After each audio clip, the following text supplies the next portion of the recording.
Well, welcome everyone to chapter 29 of Proverbs and day 29.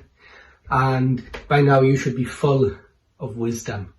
You should have some great principles in your tool bag, in your kit to use to build a life that is pleasing to God and to follow the purposes of God as well. And so as we step into chapter 29, I want to pull out verse 25. It's not possible in these short devotions to cover the whole chapter or many verses, so I try to focus on just one verse and allow you to read the whole chapter for yourself. But verse 25 of Proverbs 29 says, "The fear of man will prove to be a snare, but whoever trusts in the Lord is kept safe."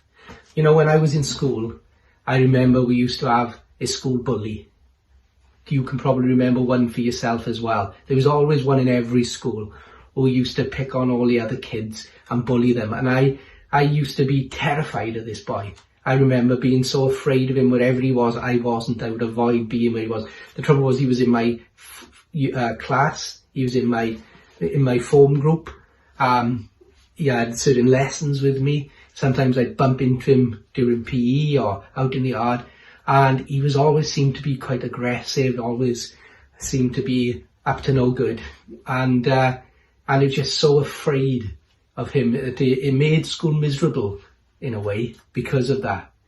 And the fear of man can do that to us. It can limit us. It can paralyze us from doing things that we want to do because we're afraid of people's opinions. We're afraid of what people might say or think. We might not be as popular as we want to be. We might not be with the in crowd. And so if there's any young people listening to this, I know what that feels like. We don't want to rock the boat. We don't want to stand out and be different from everybody else.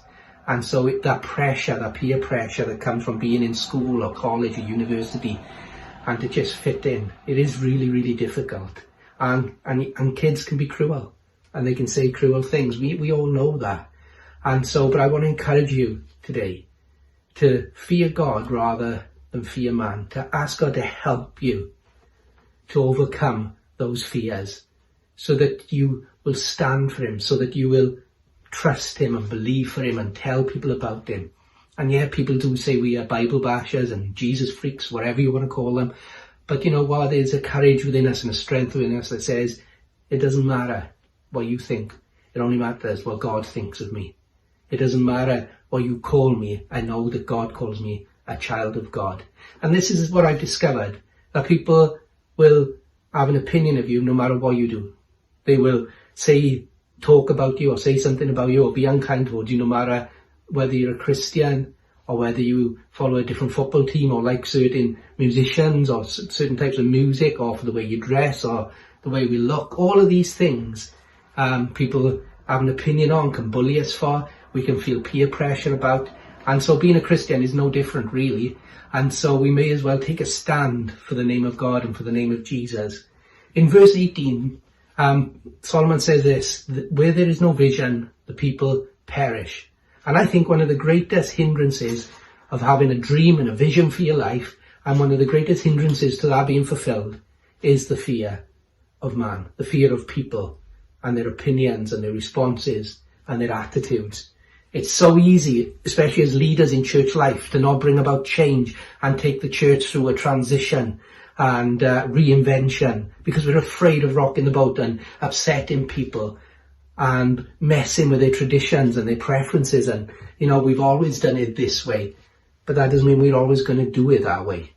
You know, someone once said, if you only do what you've always done, you'll only have what you've always had.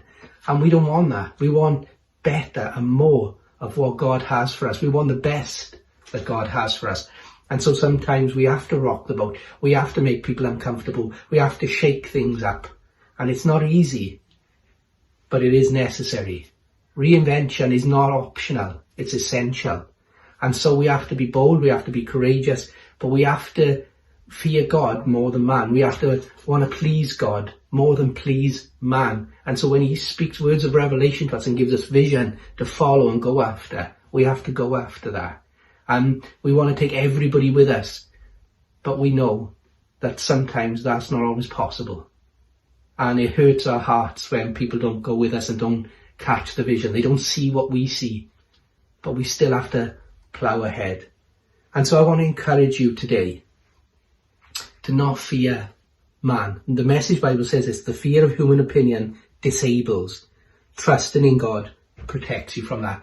And so I want to encourage you to trust God. Whatever he's called you to do, and make sure it's God that's called you, and put a dream and a vision in your heart, then trust him to bring you through it, to fulfill it. And don't let man stop you. What are you fearing today that is stopping you from achieving God's best? Ask God to help you to overcome that and live a life that fulfills his vision and dream for you. Have a great day, guys. Hope you are blessed by this, and I'll see you soon.